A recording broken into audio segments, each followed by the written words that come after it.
स्वागत है आप लोगों का आज की क्लास में।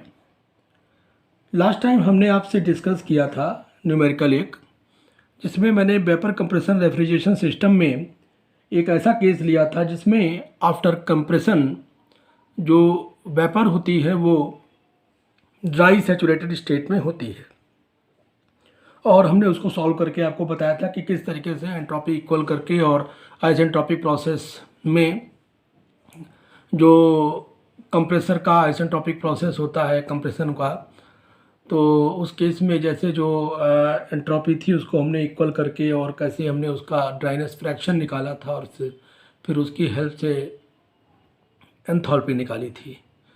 आज दूसरा केस लेकर के चल रहे हैं, क्योंकि हमने आपसे प्रॉमिस किया है कि हम सारे केसेस इसमें डिस्कस करेंगे, जिससे आप लोगों को कभी भी कोई भी न्यूमेरिकल किसी तरीके का आ जाए तो उसमें प्रॉब्लम ना आए। प्रयास यही है कि आप लोग अच्छी तरीके से समझ जाएंगे तो आपसे सॉल्व हो पाएगा। तो आगे बढ़ते हैं। ये अगला केस है कि when vapour is wet after compression, जब वेपर जो है कंप्रेशन के बाद वेट कंडीशन में हो तो उस केस में कैसे हम प्रॉब्लम्स को सॉल्व करते हैं, उसका एक हमने सिंपल सा एग्जांपल लिया है जो आपके सामने है। पहले हम क्वेश्चन पढ़ते हैं, उसके बाद कैसे सॉल्व किया जाएगा इसके बारे में हम बात करेंगे। देखिए, इसमें लिखा हुआ है कि an ammonia refrigerating machine fitted with an expansion valve.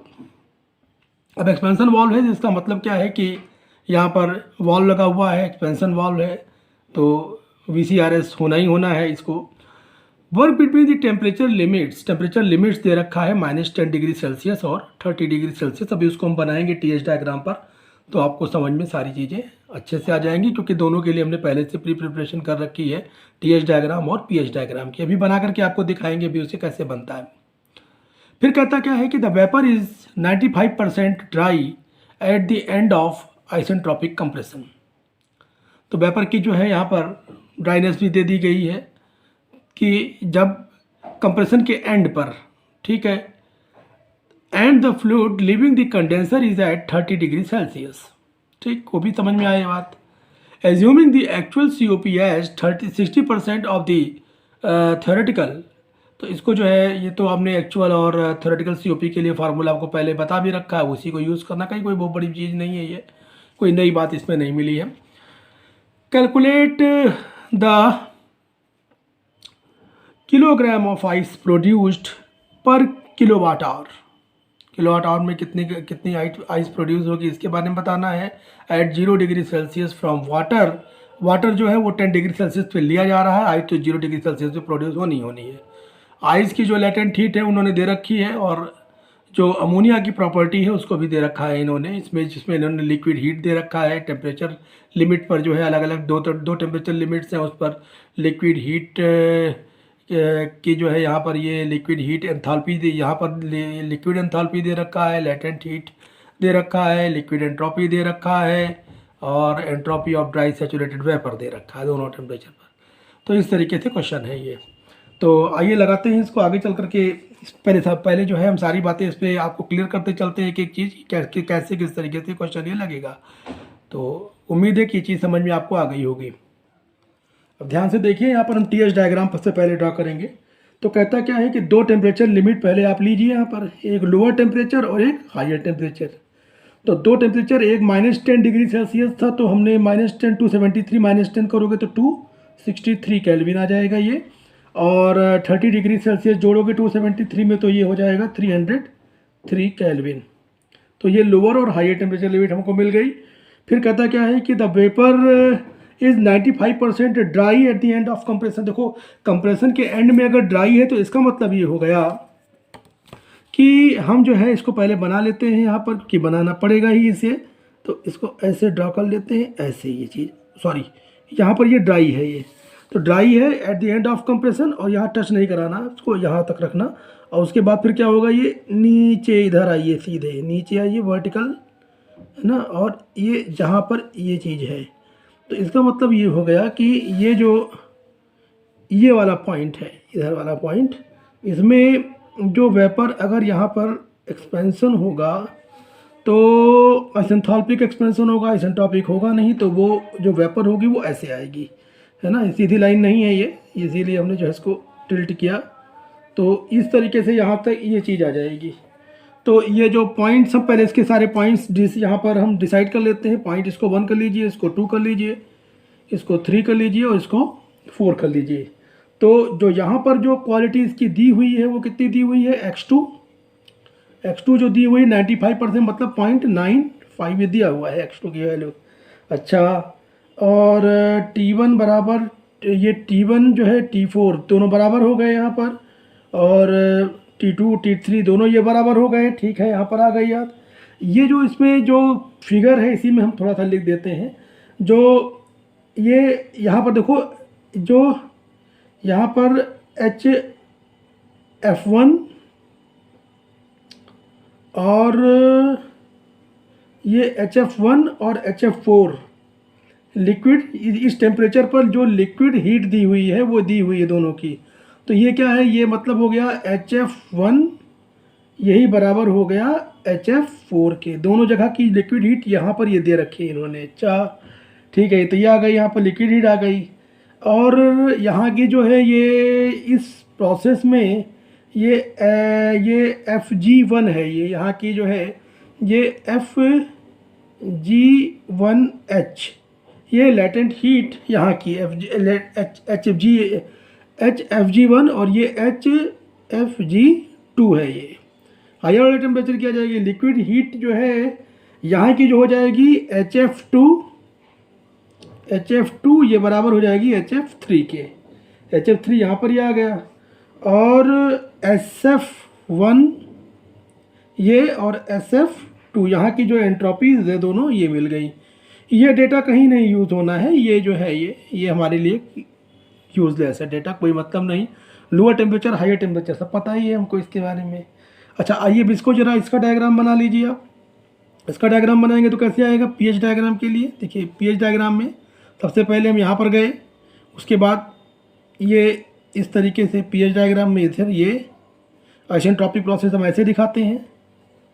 फिर हायर टेम्परेचर की बात आई यहाँ पर, ये आ गया है हायर प्रेशर की, और उसके बाद प्रोसेस जो होगा वो आइसेंथाल्पिक प्रोसेस होगा। तो आइसेंथाल्पिक प्रोसेस के लिए हम बिल्कुल एकदम स्ट्रेट गिराएंगे इसको इसके। तो इस तरीके से ये इसमें ये बन जाएगा डायग्राम। तो आया 1 2 3 4, बाकी चीज़ें आप इस पर समझ चुके हैं कि इसमें क्या क्या चीज़ें किस किस तरीके से रिप्रेजेंट करती हैं। एरो बनाना बहुत ज़रूरी है, हर डायग्राम में एरो बनेगा ही बनेगा, ये आप ध्यान रखिएगा, एरो बना जरूर दीजिएगा। सारी चीज़ें हमने इस पर लिख दी, सारी बातें आपको पता हो गई। आपको अगर जैसे मान लीजिए कि हम तो यहाँ पर इसमें फिगर पे ही इसी पे लिख दिए, यहाँ पर है, लेकिन ये सारी बातें आप अगर एग्ज़ाम में आएगा तो अलग अलग करके भी लिख लीजिएगा, कहीं कोई दिक्कत नहीं आनी चाहिए इससे आपको। तो समझने में तो कोई प्रॉब्लम आनी ही नहीं है इससे, समझ है ना। तो अब यहाँ तक हो गया। देखो बात तो वहीं पर फिर से आ जाती है, जब तक हम यहाँ की हम फिर अब देखो, जब ये यहाँ का ड्राइनेस फ्रैक्शन हमको पता है ना, और जब तक हम यहाँ का ड्राइनेस फ्रैक्शन नहीं निकालेंगे तब तक यहाँ की एंथैल्पी हम पता नहीं कर पाएंगे।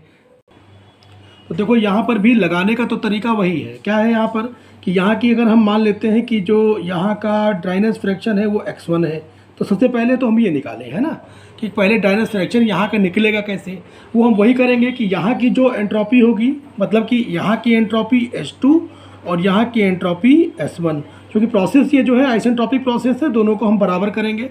और सबसे पहले दोनों को बराबर करके यहाँ की जो है हम यहाँ से दोनों को बराबर करके और यहाँ से x1 की वैल्यू निकालेंगे। तो यहाँ पर एंट्रोपी हम बराबर किए देते हैं, तो एंट्रोपी एट पॉइंट 1 बराबर हो जाएगी एंट्रोपी एट पॉइंट 2। जहाँ पर कंप्रेशन हो रहा है वो कंप्रेशन का प्रोसेस आइसेंट्रोपिक है, इसीलिए दोनों जगह की एंट्रोपी बराबर हो गई।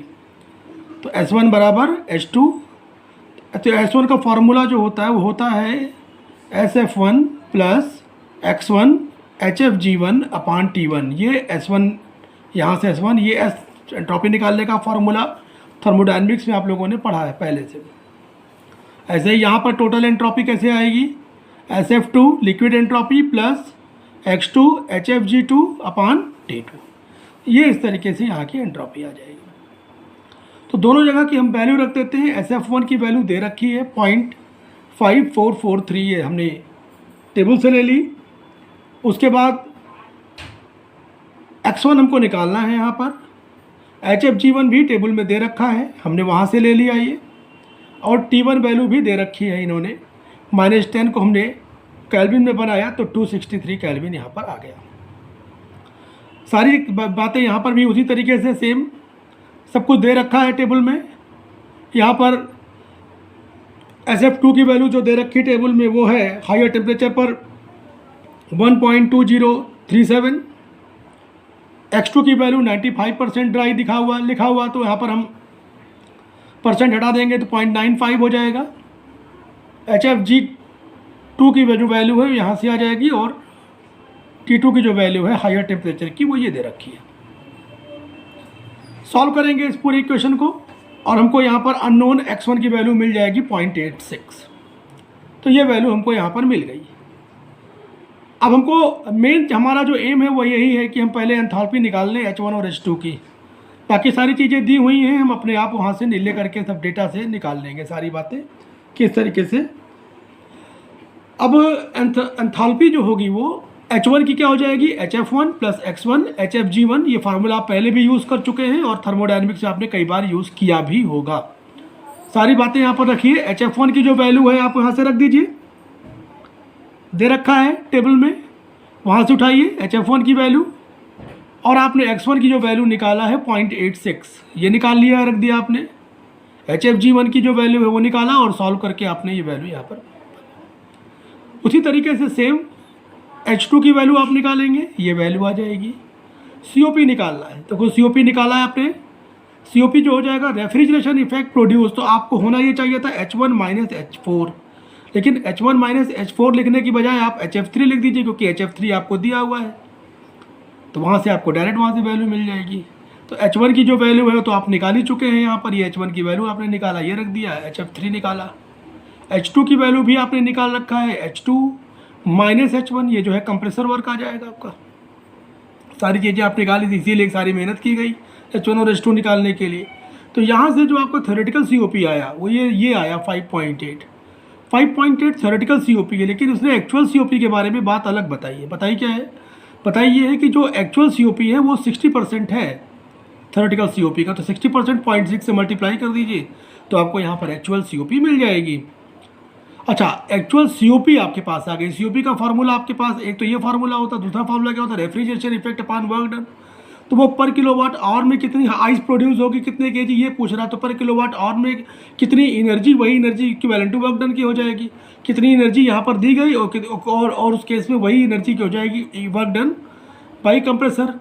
अगर हम इस तरीके से मान के चल रहे हैं तो ये 1 किलोवाट आवर में जो एनर्जी आई वो कितनी आई, 3600 किलो जूल, वही क्या हो गया, वर्क डन की हो गया।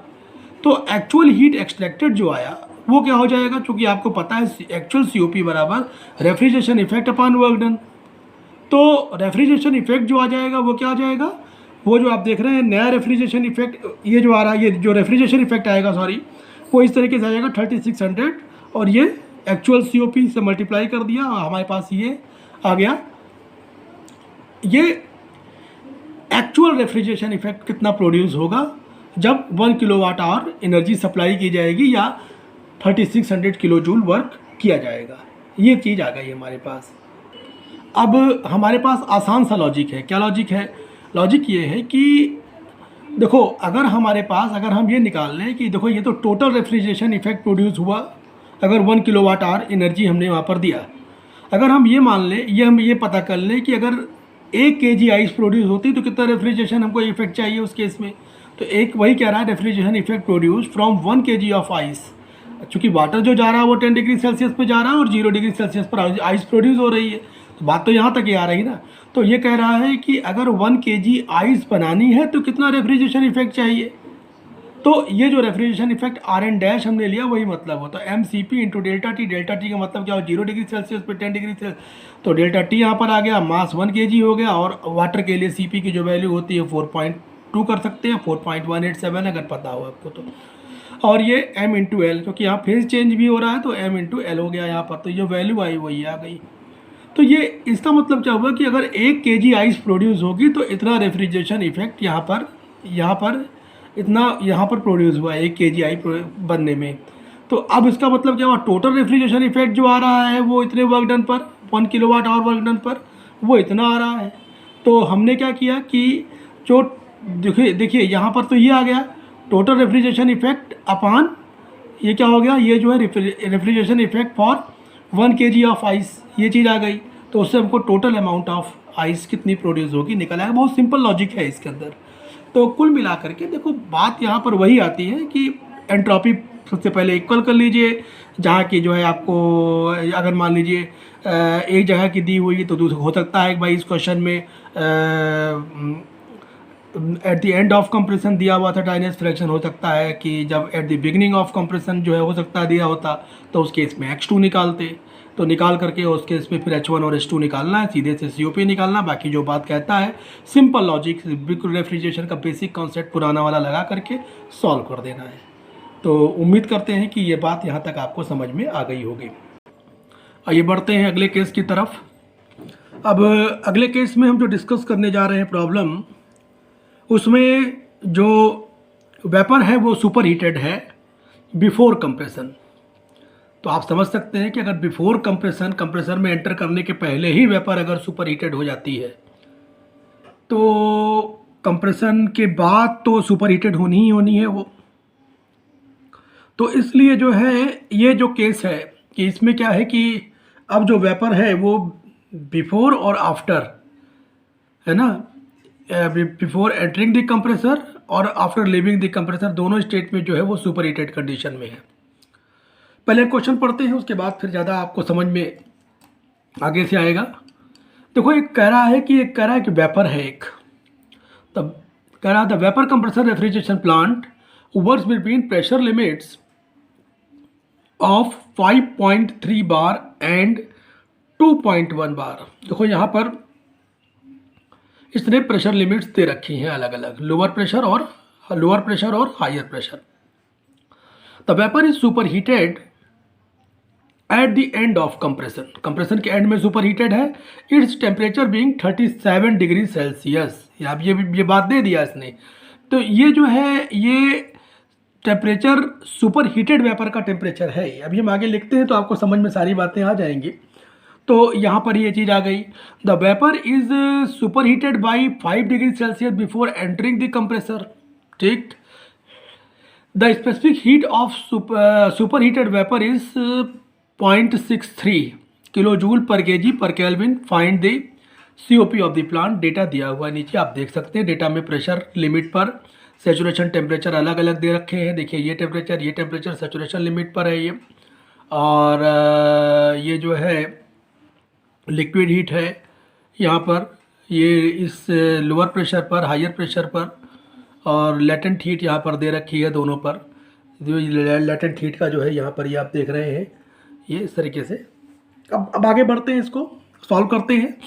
तो सबसे पहला नंबर आता है कि TS और pH डायग्राम इसका बनाना।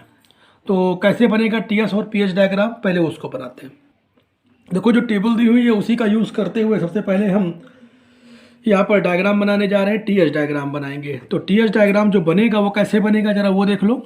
TS डायग्राम में है ये कि यहाँ पर सबसे पहले हम ये देख करके चलते हैं कि पहले हम इसका एक सिंपल ड्रॉ कर लेते हैं कि किस तरीके से कैसे ये होगा। तो हम सारी चीज़ें उसी के साथ लिख लेंगे।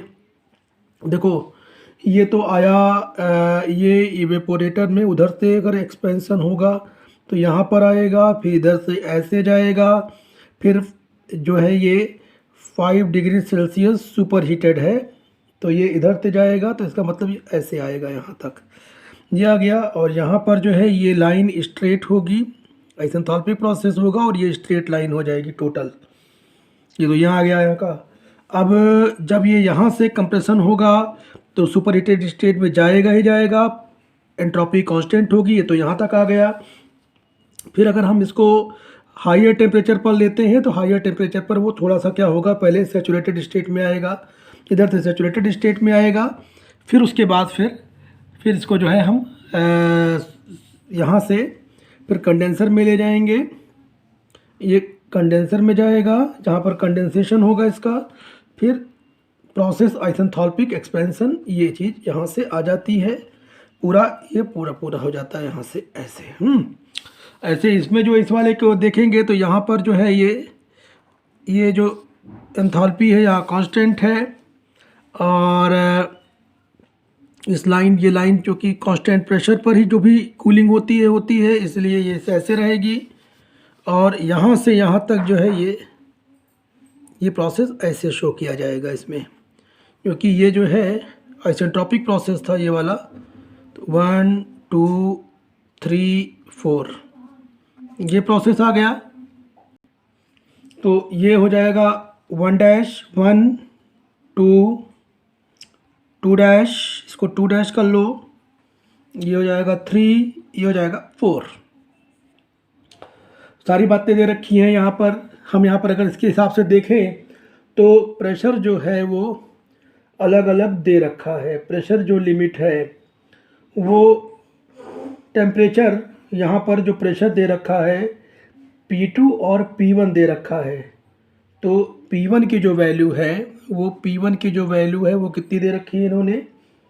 P1 की वैल्यू दे रखी है 2.1 बार, और जो P2 की वैल्यू है वो दे रखी है इन्होंने 5.3 बार। ये P1 और P2 की वैल्यू। लोअर टेम्परेचर और हायर टेम्परेचर यहाँ पर इस तरीके से दे रखा है। तो जो टेम्परेचर है वो मतलब P1 पे जो टेम्परेचर है -14 डिग्री सेल्सियस है ना। तो -14 डिग्री सेल्सियस अगर है तो ये वाला यहाँ पर आ जाएगा, ये -14 273 -14 करेंगे तो ये हो जाएगा 259 केल्विन। और उसके बाद 5 डिग्री सेल्सियस सुपर हीटेड हो जाता है बिफोर एंटरिंग द कंप्रेसर। तो 5 इसमें और जोड़ दो तो ये हो जाएगा 264 केल्विन। ऐसे ही यहाँ पर जो है ये टेम्परेचर कह रहा है कि जो हायर टेम्परेचर है वो यहाँ पर ये वाला टेम्परेचर जो दे रखा है इस प्रेशर पर वो 288.5 केल्विन है। ये यहाँ पर ये 15.5 था तो 288.5 केल्विन कर दिया गया। तो ये सारी बातें आ गई। अब और भी चीज़ें जो चीज़ें दी हुई हैं हम यहाँ से देख सकते हैं। टेबल में भी सब सारी चीज़ें आपको इसमें मेंशन की गई हैं, तो आप वहाँ से भी समझ सकते हैं कि क्या क्या चीज़ें उसमें दी गई हैं। देखो लिक्विड हीट के बारे में बात कर रहा है, तो लिक्विड हीट जो दे रखी है ये लिक्विड हीट ये है HF1 डैश, ये लिक्विड हीट यहाँ की है। और लिक्विड हीट जो दे रखी है HF2 डैश जो है ये HF2 डैश और यही बराबर है HF3 के। ये दोनों बराबर है, ये यहाँ पर दे रखी है वैल्यू है। और क्या दे रखा है इसके अंदर? टेम्परेचर तो सब देख ही लिया हमने। लैटेंट हीट के बारे में बात कर रहा है। लैटेंट हीट HF1 डैश ये दे रखा है, HFG1 डैश और HFG2 डैश, ये चीज़ यहाँ पर ये दे रखी है। तो अब बाकी जो चीज़ें होंगी हम देख लेंगे टेबल से। बाकी चीज़ें हमने मेंशन कर ली मेन जो थी। तो इस तरीके से आपको TS और pH डायग्राम बनाना आ गया। देखो यहाँ पर जो है एंट्रोपी वाला कॉन्सेप्ट नहीं यूज़ होगा, क्योंकि यहाँ पर हमको ड्राइनेस फ्रैक्शन लगाना नहीं है।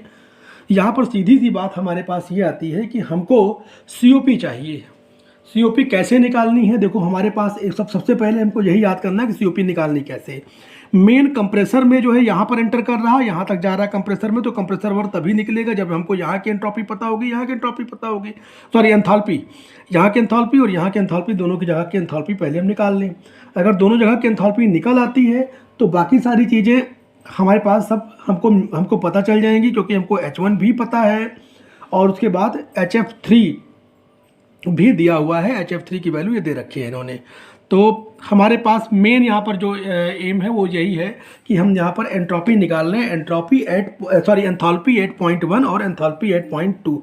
तो सबसे पहले हम फॉर्मूला लगाते हैं। एंथैल्पी 8.1, तो यहाँ पर जो एंथैल्पी आ जाएगी हो जाएगी फार्मूला हो जाएगा H1 बराबर H1 डैश प्लस CPV, ये हो जाएगा T1 minus T1 dash, T1 minus T1 dash, ये हो जाएगा।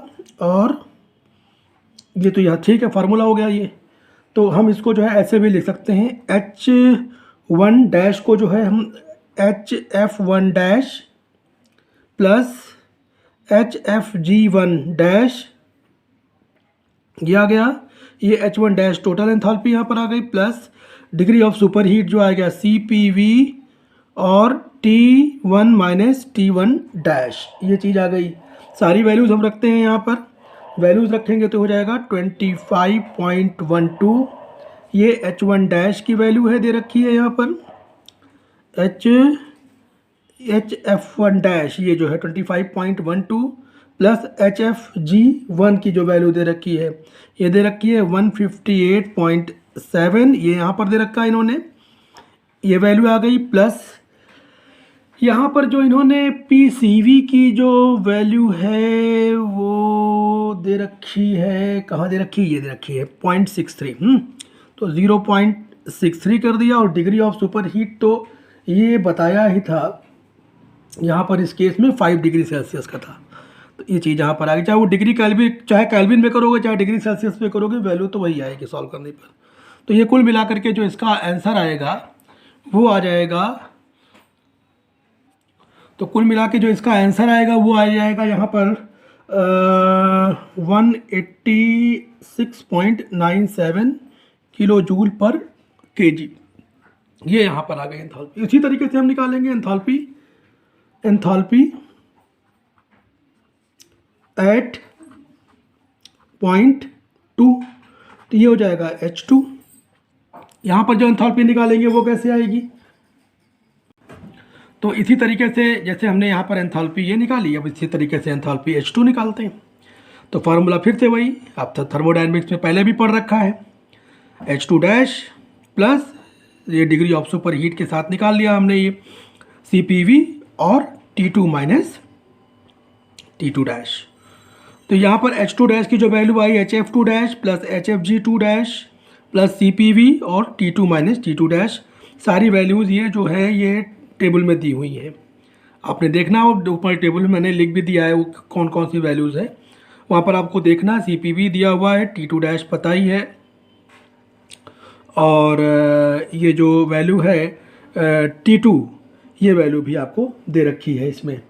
तो यहाँ पर कुल मिला करके इस तरीके से सारी वैल्यूज़ दे रखी है, लिखा हुआ है, आप देखो ये जो वैल्यू दे रखी है यहाँ पर, ये वैल्यू जो दे रखी है ये 310 कहाँ से आई है, ये आप याद करिए, उसमें दिया हुआ था क्वेश्चन में कि the vapour is super heated at the end of compression और its temperature being 37 degree Celsius.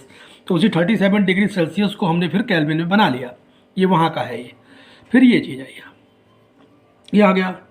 तो जो प्लांट की COP होती है उसका फार्मूला पता ही है कि refrigeration effect produced upon work done, तो वर्क डन बाई कंप्रेसर होगा यहाँ, है ना। तो कहने का मतलब रेफ्रिजरेशन इफेक्ट जो प्रोड्यूस हुआ वो क्या है, ये H1 माइनस HF3 इसलिए क्या गया, H1 माइनस H4 होना चाहिए था, लेकिन एक्चुअल में क्या है कि प्रोसेस आइसोन्थाल्पिक है, आइसोन्थाल्पिक प्रोसेस है, और हमको यहाँ पर H4 की एंथैल्पी ना दे करके उसने HF3 दे रखा है, तो हम HF3 डायरेक्ट हम टेबल से उठाएंगे, तो इसीलिए जो है इस चीज़ का एडवांटेज ले रहे हैं आइसोन्थाल्पिक प्रोसेस का। तो यहाँ पर ये एडवांटेज हमको मिल ही गया। अब उसके बाद कंप्रेसर वर्क आ गया है, यहाँ पर वैल्यूज़ रखी है आपको, H1 की वैल्यू आपने ये निकाली है, ये रख दिया वैल्यू।